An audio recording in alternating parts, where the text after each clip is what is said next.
An entire class of children suddenly disappeared. And what happened will shock you. The year is 1963. St. Vincent's School. It is morning time. A history lecture is going on in classroom number 303.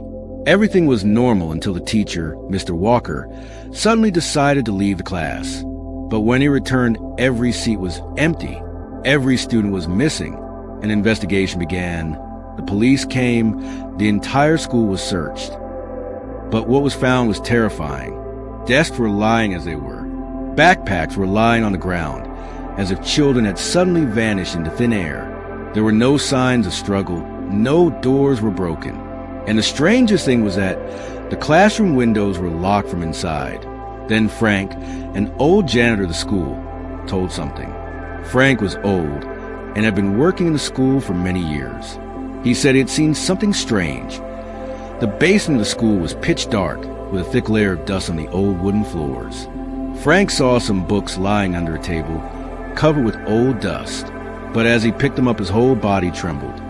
They were the same history books that the missing children had used, but the year 1913 was written on them. The scariest thing was on the covers of the books.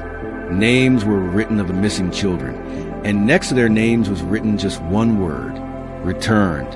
But this was not the first time. The old records of the school were searched, and what came out shocked everyone. Exactly 50 years ago in 1913, 30 children of a class of the school suddenly disappeared. They were never found, but another name was recorded in the files. Professor Henry Caldwell. Henry was a physicist who taught science at the school at the time, but in reality, he was secretly working on some strange machine in the basement of the school. One day, he and 30 children disappeared in the same way as happened today. School documents said the machine had been destroyed, but Frank said there was still something behind, a closed door in the basement. When that door was broken down, there was a machine inside, covered in dust, but some of its parts looked as if someone had used it recently. The buttons were still shining. If it was working, was it a time machine?